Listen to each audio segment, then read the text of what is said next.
Bom dia! Vamos começar mais uma lição hoje. Vamos iniciar o compartilhamento dos nossos slides. Perseverar nos nossos sonhos. Baseado na parábola do amigo inoportuno e do juiz iníquo.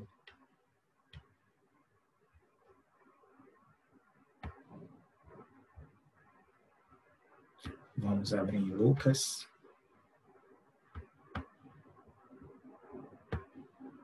Lucas 11, versículos de 1 a 13.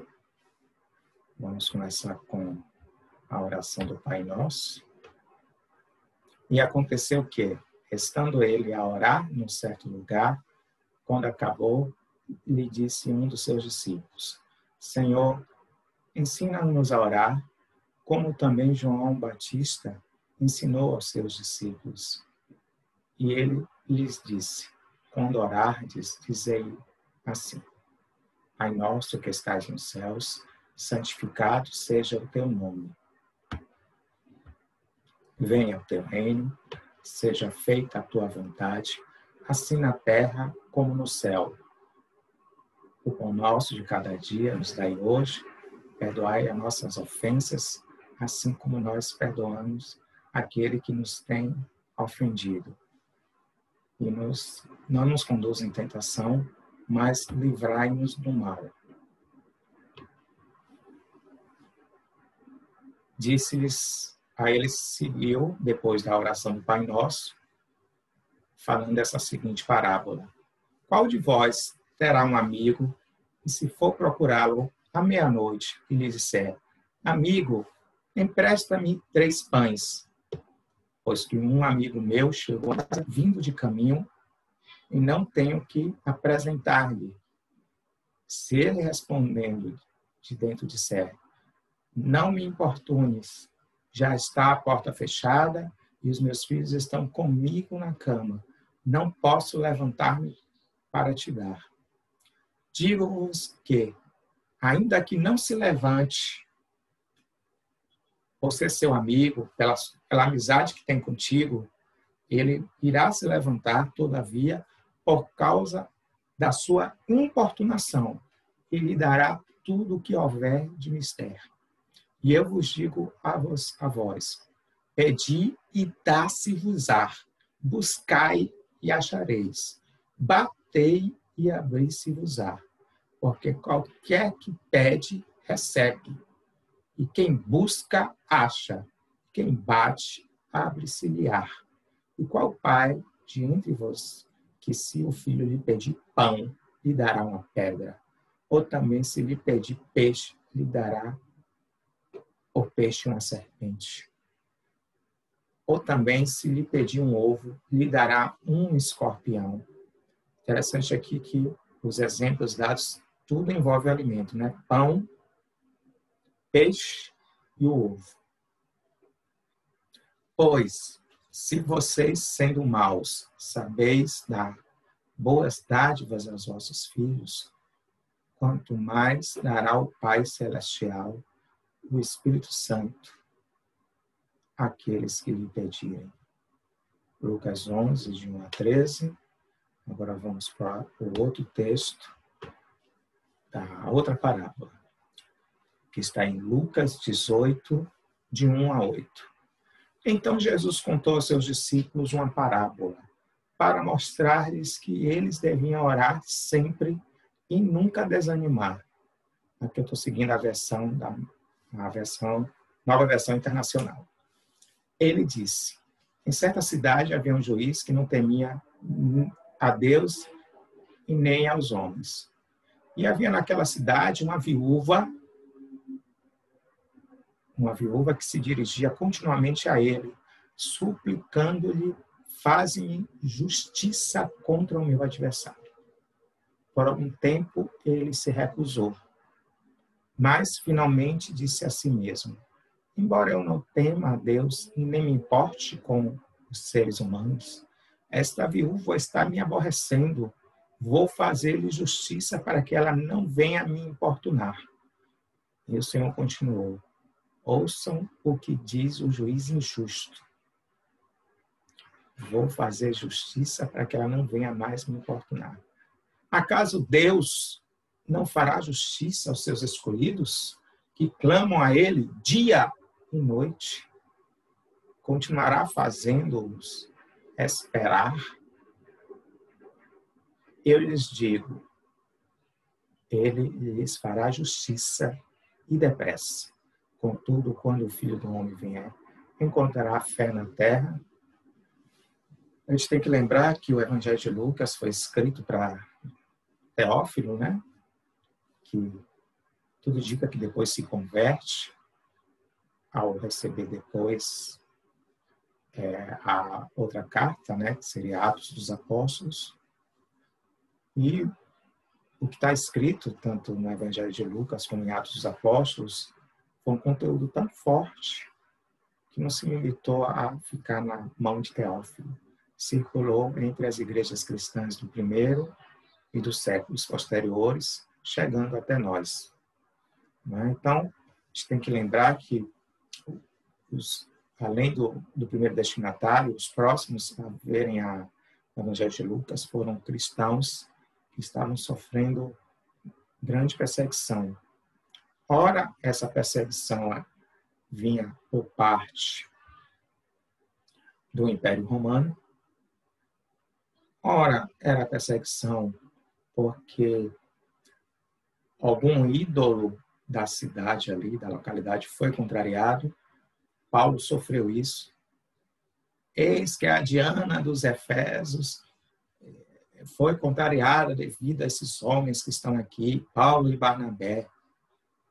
Se não foi a Diana dos Efésios, foi algum outro ídolo de alguma outra cidade. Mas provavelmente foi essa mesmo. E eles juntaram a multidão e expulsaram o apóstolo Paulo e Barnabé. E quando não era alguém da cidade contrariado, eram os próprios judeus daquela localidade, que o Paulo geralmente ia primeiro na sinagoga, divulgar que o Messias já havia surgido e ressuscitado, e aí os judeus ficavam revoltados, e aí também seguia fazendo a perseguição. Ora era o judeu, ora o povo local, e também o Império Romano, principalmente o Nero, né, que decapitou o Paulo, segundo a tradição, e crucificou Pedro de cabeça para baixo, incendiou Roma, acusando os cristãos, e por aí vai. Então, ora era alguém que estava perseguindo. Então, havia esse contexto, né? E fora a questão da realidade mais imediata das pessoas. A pessoa se convertia ali e aí mudava todo o seu estilo de vida, já não tinha mais, não participava de certas celebrações que acontecia na sua comunidade, na sua rua, e gerava alguns constrangimentos, e as pessoas que tinham problemas com algum tipo de rivalidade, ou por circunstâncias, ou por questões mais de egoísmo humano mesmo, se aproveitava dessa situação de fé para perseguir. Então, essa parábola foi dita nesse contexto. E, no caso específico, aí você vê uma pessoa que estava à mercê de uma situação social, uma viúva. Se hoje as viúvas têm grande dificuldade devido ao machismo da sociedade, né, embora já tenhamos muitas conquistas, como a aposentadoria, no caso aí, pelo cônjuge que faleceu, mas antigamente não tinha nada disso, ela ficava totalmente desamparada, muitas vezes. Já visto que a maioria das pessoas, assim como é hoje, eram pobres. Mas só que naquela época não tinha nem sequer um INSS. Então havia um desamparo total, e essa viúva ficava em uma situação muito difícil com seus filhos, né? Muito à mercê de dificuldades.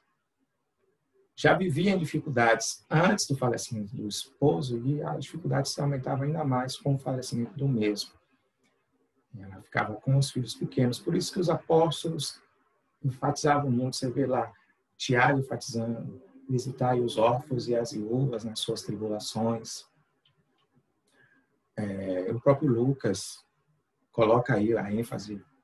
O próprio Cristo, né, coloca, né, e Lucas ressalta, né, trazendo os fatos mais importantes da vida de Jesus, como essa parábola. Né, e a viúva pedindo justiça. Não é à toa que os primeiros cristãos instituíram o diaconato para poder ter uma assistência social que, se hoje, 2000 anos depois, é extremamente importante, imagine há 2000 anos que não tinha INSS, não tinha nada disso. Então, é este o contexto da parábola. Vou seguir aqui, exibindo os nossos slides.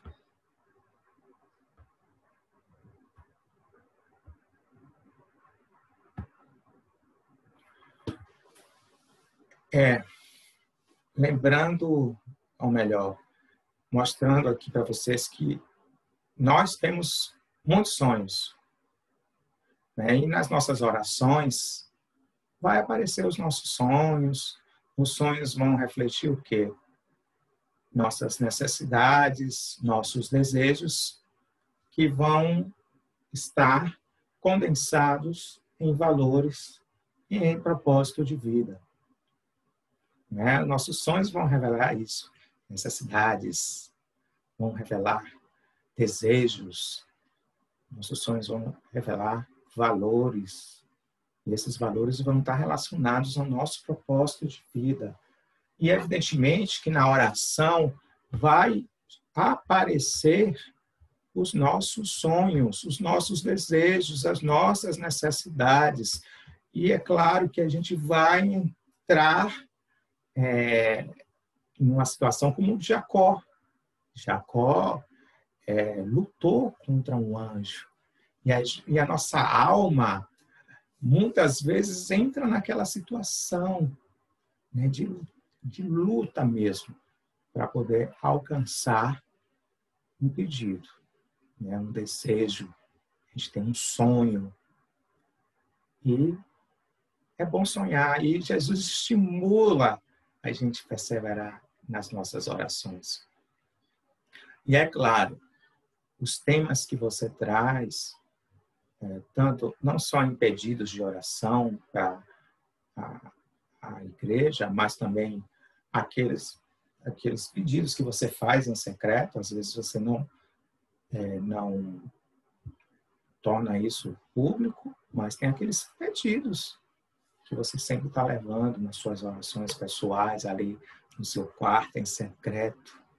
Esses pedidos, os temas que estão nesses pedidos, com certeza vai estar relacionado aos seus sonhos, aos seus valores e ao seu propósito de vida.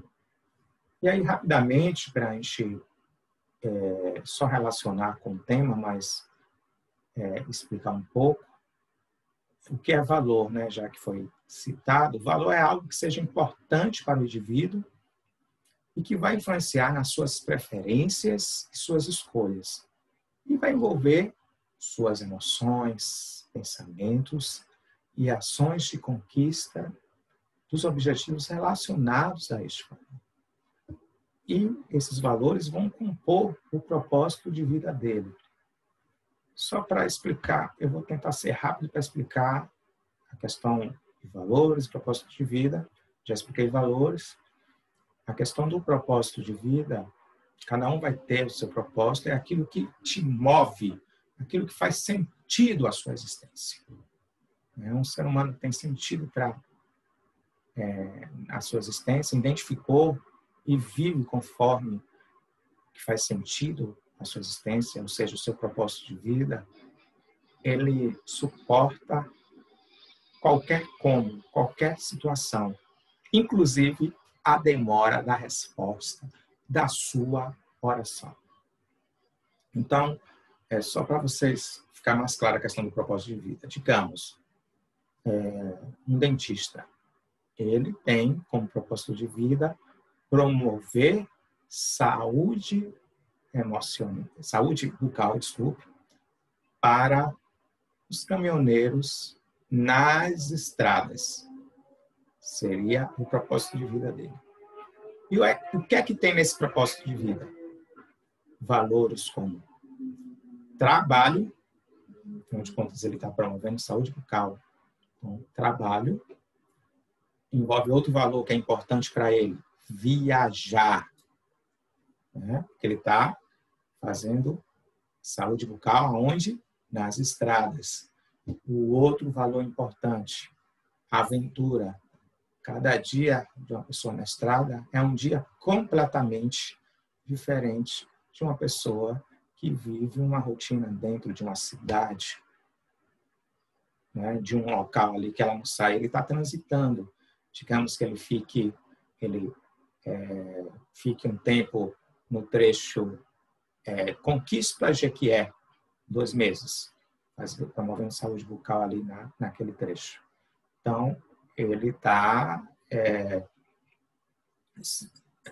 vivendo o propósito de vida dele, que é promover saúde bucal na vida daqueles caminhoneiros naquele trecho, se conectando com valores como viajar, trabalho e aventura. Aí depois, é claro, ele vai circulando em outros trechos, em vários locais aí das BRs e outras rodovias do país, concretizando o sonho dele, que é trabalhar viajando. E, é claro, na realização desse sonho, ele vai ter dificuldades, digamos que ele seja um cristão, ele vai orar a Deus para conseguir esse caminhão, e aí, com muita luta, ele consegue um caminhão, consegue colocar um gabinete odontológico ajustado a esse caminhão, e tudo isso vai custar recursos, né?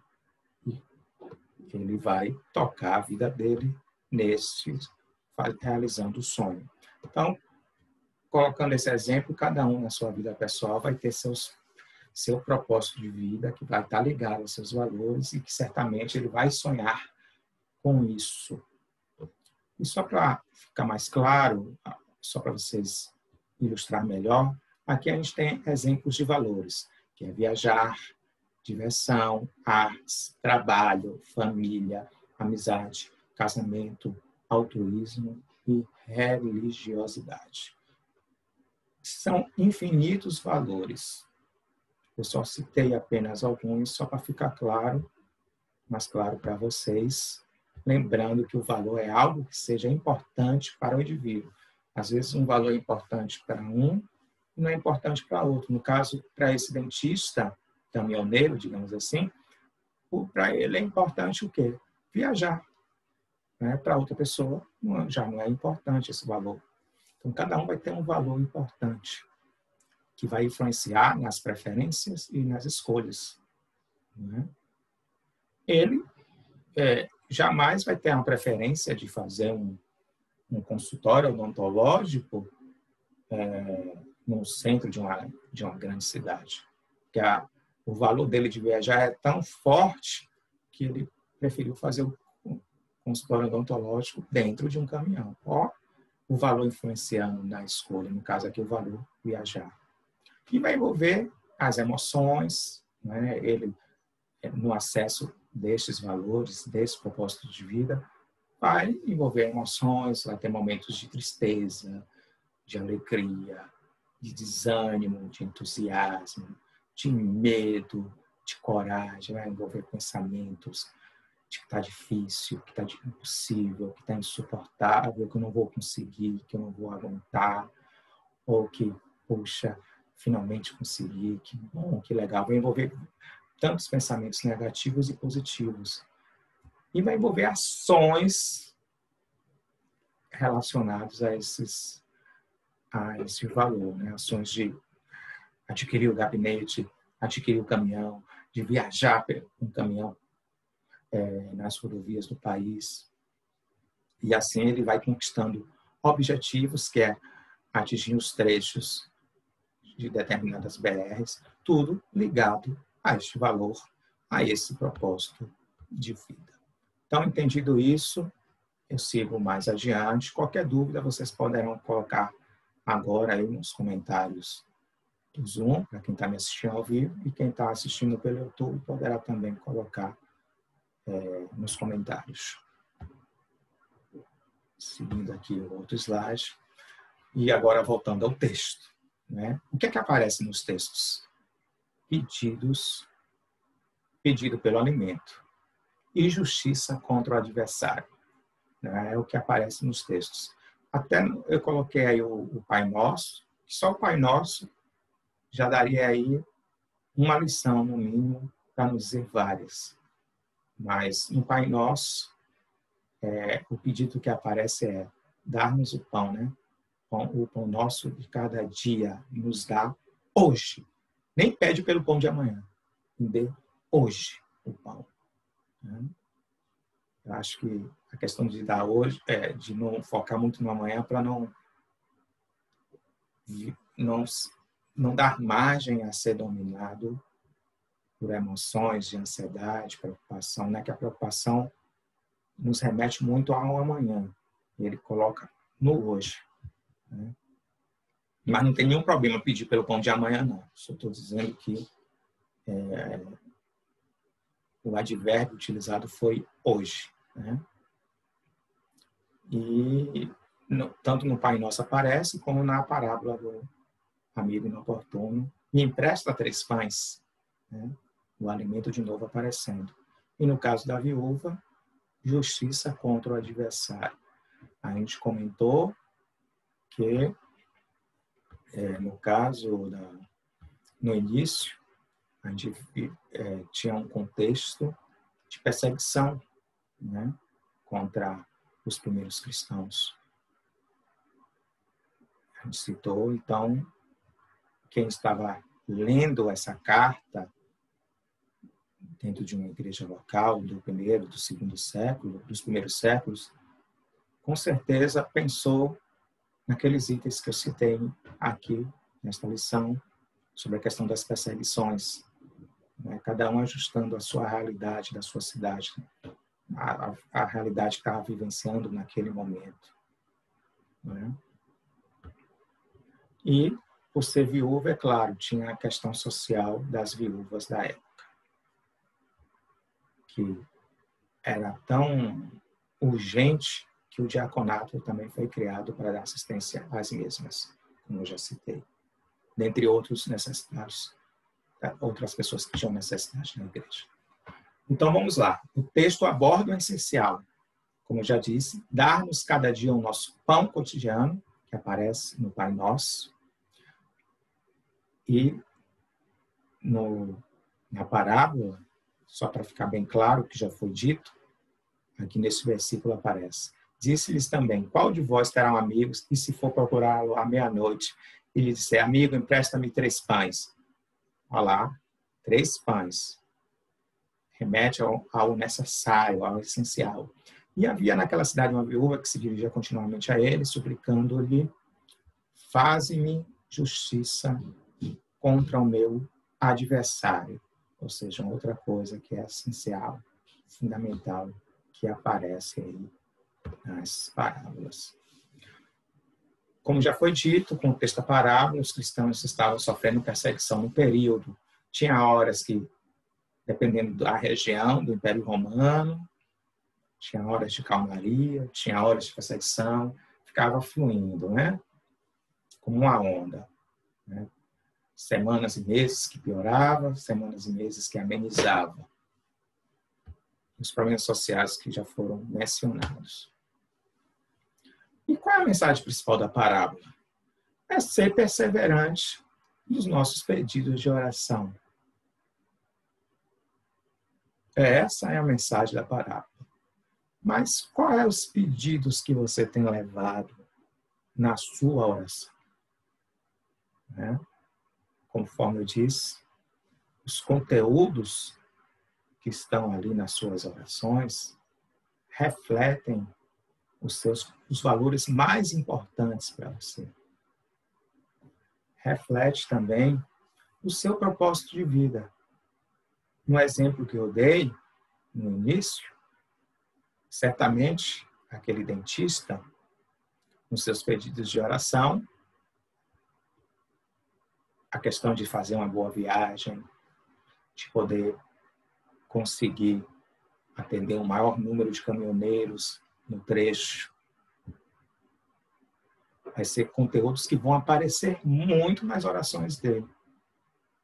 Pedidos de oração de conseguir a peça que está faltando para repor no caminhão, conseguir um preço bom naquela região onde ele está, haja visto que ele está distante dos principais centros, onde, digamos que ele esteja em um estado do norte ou do interior, aí, bem do sertão do Nordeste, longe dos grandes centros.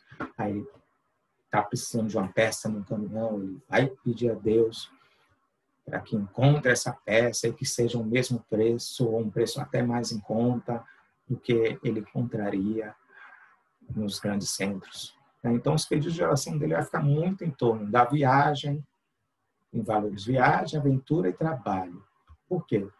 Porque é o que está no coração dele, é os valores principais que estão no coração dele. Ele vai pedir pela família dele? Vai pedir pela saúde, vai pedir por outras coisas também. Mas, com certeza, dentre os pedidos da oração desse odontólogo caminhoneiro, vai aparecer muito a questão da viagem, do trabalho e também da questão de ele conseguir atender mais e melhor os seus clientes, no caso aí, os caminhoneiros nas estradas. Mas outras coisas também são essenciais e que, certamente, a gente é convidado a ser perseverantes. Eu coloquei aqui alguns valores. Tem o valor da educação, eu coloquei o adjetivo emocional, porque é um item importante e que agora que muitas escolas estão tendo programas de educação emocional, mas não é coisa que é corriqueira ainda. Está começando. Em alguns países isso está mais forte, alguns programas para crianças e adolescentes e até para empresas. Mas é uma coisa ainda que ainda não é muito forte e que vale para qualquer pessoa. Para uma pessoa sem instrução, um analfabeto, para o pós-doutor. Para vocês terem ideia, tem um exemplo de uma profissional na área de humanas que ia falar sobre questão até de psicologia mesmo. Não estou falando mal da psicologia, só estou mostrando a importância deste valor chamado educação emocional. Ela ia ensinar as pessoas a atender pacientes com problemas de depressão, de ansiedade, entre outros problemas psicológicos. Mas, diante de uma pergunta de uma aluna, ela demonstrou uma falta de aplicação de educação emocional. Ela foi impaciente e destratou a aluna diante de uma pergunta. Ou seja, não tinha um atributo de um bom professor, que se mostra paciente, e quando é o caso até de que não entendeu algum teste, se fosse o caso, que algum aluno estava querendo fazer. Porque às vezes o aluno testa o professor. Então ela foi capturada por essa possibilidade, que não era o caso, mas que podia ser, e destratou a aluna e perdeu a oportunidade de fazer uma formação com um grupo de alunos para que esses terapeutas pudessem ajudar outras pessoas com os conhecimentos que ela está trazendo da Europa. No caso, ela tinha pós-doutorado numa abordagem psicológica e estava para fazer uma formação com terapeutas, com psicólogos, né, nesta abordagem. Mas, aonde se deveria ter educação emocional, muitas vezes a gente não vê, no caso aqui deste exemplo. Então, é um valor importante É um valor que que as pessoas poderão desenvolver com a vida, aprendendo sozinhas ou nos seus lares, e que a gente consegue aprender nas escrituras isso aqui, de como lidar com nossas emoções, com nossos pensamentos. E nessas lições vocês têm visto isso, o que a gente encontra em Jesus aqui, que contempla esse valor chamado educação emocional, e que em muitos lugares a gente não encontra, mas nas parábolas, nos ensinamentos de Jesus, a gente encontra esse valor aqui. E é um bom pedido de oração, né? De a gente conseguir ter paciência, perseverança, amor ao próximo, né? Amar o próximo, amar a gente mesmo, como nos amar, como nos valorizar, para assim a gente possa amar de uma maneira mais plena o nosso próximo. A nossa saúde emocional também, que é importante. Um outro valor essencial que a gente pode pedir, como lidar com a tristeza, com o desânimo, a tal ponto que a tristeza e o desânimo não nos domine e nos deixe deprimido, porque na vida faz parte a tristeza e o desânimo, mas não quer dizer que a depressão possa fazer parte também. Então, nossos pedidos também podem vir direcionados à nossa saúde emocional. Os nossos pedidos de oração podem vir direcionados à nossa saúde física, né? Que Deus possa nos dar saúde, a gente pode ser perseverante nisso. Mesmo diante de doenças crônicas, eu tenho fibromialgia ou alguma dor crônica, posso pedir a Deus para que Ele me dê qualidade de vida e que Ele me afaste de ter crises agudas, da fase aguda dessas condições crônicas. Não é porque eu tenho fibromialgia ou alguma dor crônica que eu tenha que toda semana vivenciar uma fase de condição médica. No caso também, se eu sou hipertenso ou diabético, não é porque eu tenho essa condição médica que eu tenha que vivenciar isso, tendo crises de hipertensão ou que a minha glicemia fique boa parte do ano descontrolada. Eu posso ter problemas de diabetes ou de hipertensão e os meus níveis, tanto pressóricos como glicêmicos, estarem normais, embora eu tenha essa condição médica. Então, eu posso pedir a Deus que a minha saúde física possa estar sob controle, mesmo diante de alguma condição.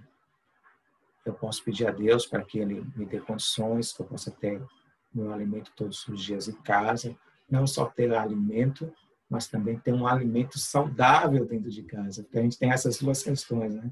Ter o alimento e ter a condição de comprar um alimento saudável.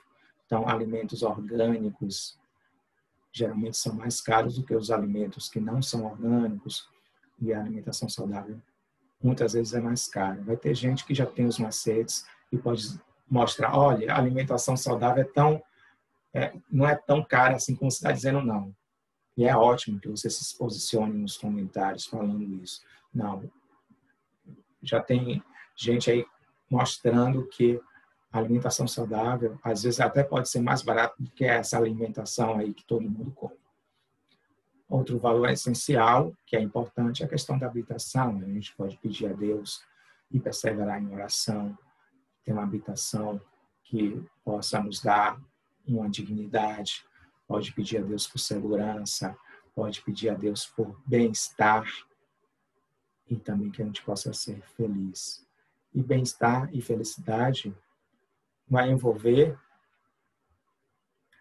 um gerenciamento das nossas emoções, vai envolver saúde emocional, vai envolver, como já expliquei, mesmo na presença de condições médicas e de doenças crônicas, um gerenciamento e qualidade de vida diante dessas condições. Vai envolver isso aqui, você ter o básico para você viver. A felicidade vai envolver isso. E é isso que as Escrituras convidam você a pedir e ser perseverante em oração. Mas alguém pode dizer assim, Eli, eu peço para que Deus converta o meu filho, peço para que Deus converta o meu marido, que não é crente. Eu tenho muitos pedidos e esses pedidos estão relacionados à família. Vai ter pedido que Deus tire meu filho das drogas, porque vai envolver família, vai envolver religiosidade, vai envolver também a questão da harmonia familiar. Então, são valores aí importantes que eu estou, que está sendo, na hora que eu peço a Deus em oração, os conteúdos são importantes para mim, estão aparecendo. Quando eu peço a Deus para que converta o meu filho, para que converta, para que tire das drogas o meu marido, que não é crente, está tendo aí o quê?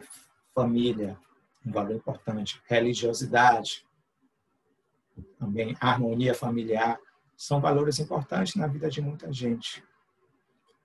E Deus convida Jesus, por meio da parábola, nosso Deus, que você seja perseverante em oração. Peça, insista, insista. E nesse pedir e nesse insistir, a gente vai desenvolvendo a perseverança, as atitudes de paciência. Embora muitas vezes a gente peça a Deus em oração com desânimo, isso não é pecado. A gente está desanimado, a gente está triste, a gente está preocupado, a gente está com medo. Na hora que a gente pede, na hora que vem aqueles pensamentos, poxa, eu estou pedindo aqui, aí vem os pensamentos, não vai adiantar, já tem mais de 30 anos que você pede por isso, e vem aqueles pensamentos, e vem o desânimo. Isso faz parte da nossa condição humana. Você observa isso acontecendo, e na sua jornada de perseverante em oração, você também pede a Deus esses elementos básicos de ter saúde emocional. Que você, tendo saúde emocional, você vai poder gerenciar essa tristeza gerada por alguns pedidos, por algumas situações onde está demorando de ter o atendimento das orações. Então, a gente tendo esse básico aqui, a gente vai se relacionar com outros valores, como família, por exemplo, que é um valor que é importante para muita gente, para a maioria das pessoas. Valores como amizade, que é importante para a maioria das pessoas. A gente vai se relacionar com alguns valores que vai aparecer nas nossas orações e valores que vão depender do outro, porque família já não vai depender de mim, vai depender da ação do outro. E a gente vai nisso desenvolvendo a atitude de aceitar os posicionamentos do outro, enquanto a gente vai perseverando em oração. Então, o nosso bem-estar e nossa felicidade depende muito de como a gente se relaciona com as coisas que estão faltando neste momento presente. Como é que eu me relaciono com as coisas que estão faltando? E no momento que eu dou espaço para agradecer a Deus pelas coisas que eu tenho, que eu já consegui conquistar, eu estou abrindo a perspectiva. Isso não aparece nos textos, mas aparece em outros. Quando eu agradeço, Jesus falou, 10 leprosos vieram até ele e um voltou para agradecer. Nesse exemplo aqui, que foi relatado pelos evangelhos, a gente vê a importância da gratidão. Então, numa oração onde eu estou perseverando, eu posso trazer à minha memória as orações que já foram atendidas e agradecer pelas orações, pelos pedidos atendidos das orações anteriores.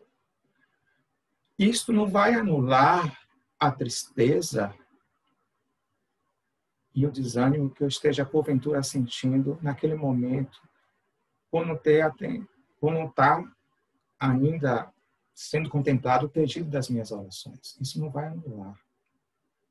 E não é com esse objetivo que a gente vai agradecer também. A gente vai agradecer para constatar que já teve pedidos atendidos. E esse agradecer pode trazer uma esperança de que esses pedidos atuais possam ser atendidos também. Pode ter esse efeito. E o efeito, com certeza, que traz é que eu abro a minha visão, a minha perspectiva de ver que tem coisas boas acontecendo na minha vida atualmente, com a gratidão. Não vejo que só tem a falta, eu vejo que tem coisas boas que já aconteceram e que eu tenho nesse momento. A gratidão abre um leque, mostrando, dando uma luz às coisas que estão presentes na minha vida, dando uma luz às coisas que eu já conquistei. Embora tenha coisas que me falte neste momento e que é natural isso me gerar momentos de tristeza e desânimo e outras emoções. E que não é problema, como já foi dito, porque a saúde emocional, o bem-estar e felicidade não é a ausência dessas emoções. É o simples fato de eu poder me relacionar de uma forma diferente a tal ponto que essas emoções não dominem a minha vida. Eu sinto a emoção, mas eu ajo conforme aquilo que importa para mim, seguindo na perseverança, na minha oração e não sendo dominado por essas emoções. Assim como um pescador que, às vezes, mesmo em meio à tempestade, ele consegue manejar as ondas e os ventos e traz o pescado para casa. Ou seja, nenhum pescador precisou controlar a onda, controlar a chuva, controlar ventos. Apenas lidar de uma forma diferente com esses elementos da natureza para que assim ele não afunde e ainda traga o pescado para casa. A mesma coisa é a gente. Nos nossos pedidos de oração, enquanto a gente não tem o que a gente tanto deseja, a gente também pede a Deus para que Ele nos dê saúde emocional, educação emocional, que nos traga bem-estar apesar da falta, para que a gente possa, assim como o pescador sabe lidar com os elementos da natureza, assim controlá-los, a gente possa saber conviver com emoções negativas, desagradáveis, como a tristeza, a ansiedade, o desânimo, a raiva, ou qualquer tipo de emoção, ser dominada por estas emoções, a tal ponto que a gente possa ter atos governados por essas emoções. E aí, voltando a uma questão muito importante que aparece muito, infelizmente, esses textos é muito utilizado para a teologia da prosperidade, né? A gente vê muito a utilização nisso, né? As pessoas dizem, pedi e dá-se-vos-á, buscai, encontrareis, porque aquele que pede, recebe, quem busca, encontra. Então, esse texto é muito colocado no contexto de que você pedir prosperidade, riquezas. E a gente viu aqui na parábola, né, duas parábolas, e até a própria oração do Pai Nosso, que a gente não vê um espaço para isso. A gente vê as parábolas abordando questões essenciais, e não questão de prosperidade material.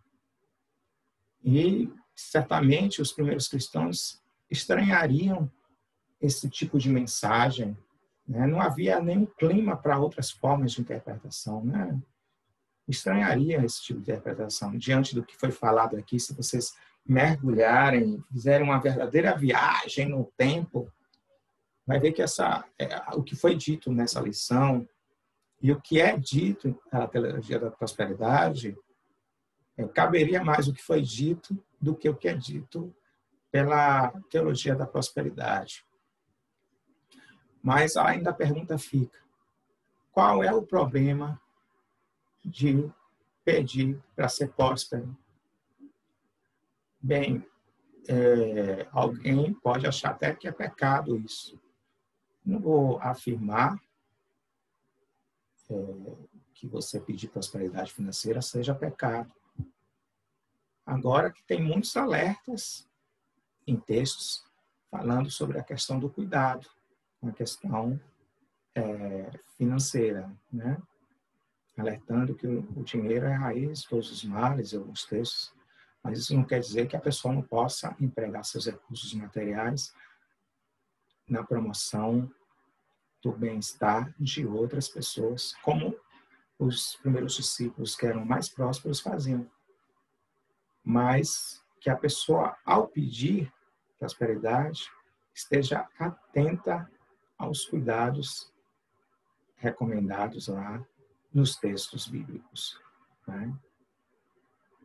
Esteja atenta a isso, a esse cuidado, porque a gente tem vários exemplos que as pessoas conseguiram ajudar outras pessoas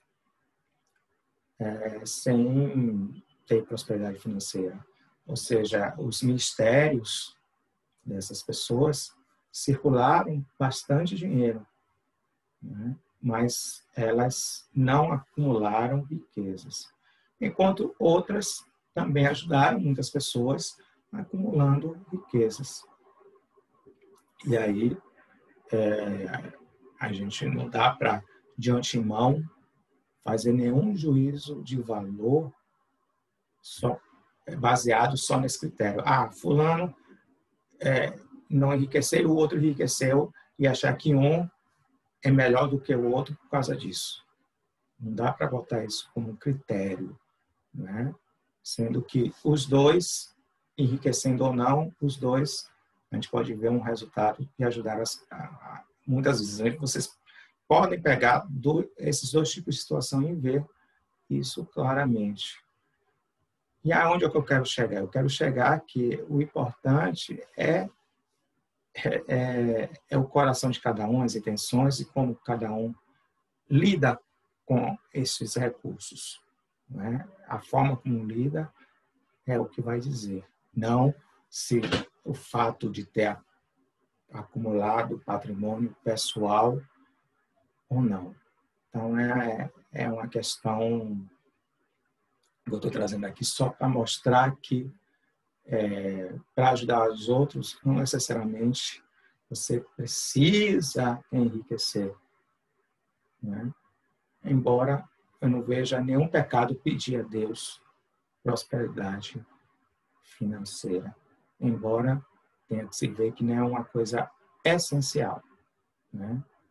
Então, isso é o que os evangelhos têm demonstrado.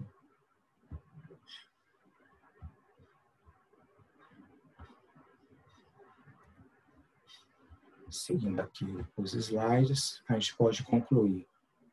Veja as suas motivações. Isto vai determinar o quanto vai sofrer enquanto aguarda a resposta da sua oração.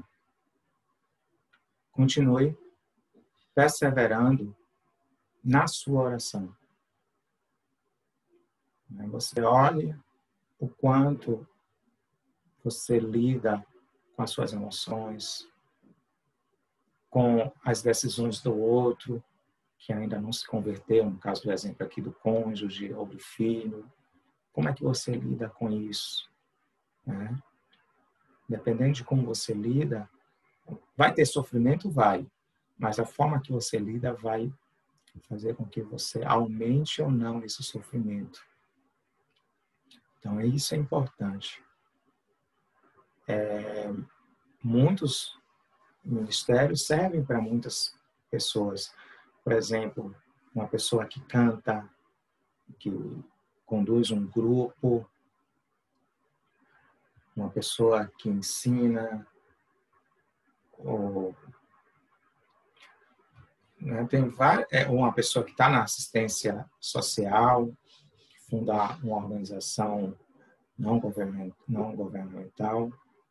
Então, esses três tipos de exemplo, você vê, só para ilustrar um pouco o que eu disse, nesses três tipos de casos, você pode ver pessoas acumulando patrimônio material, né, pessoal, e outros não. E isso, até aí, tudo bem. Você vê esses dois tipos de situações, né?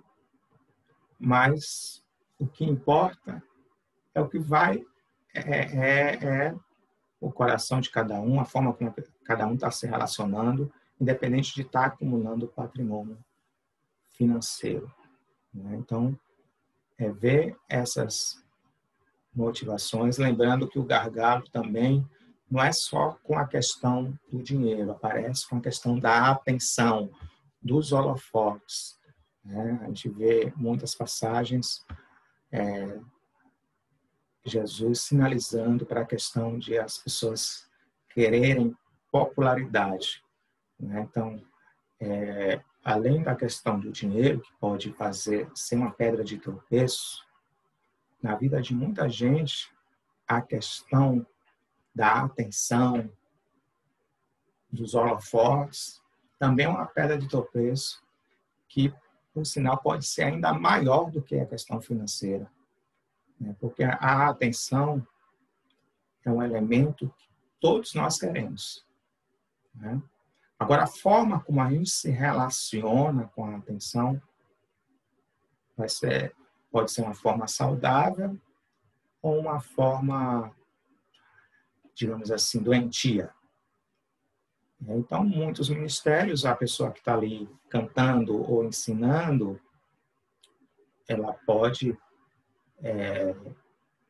beneficiar um pequeno grupo de pessoas com seus cânticos ou com seu ensino, pode beneficiar uma grande multidão.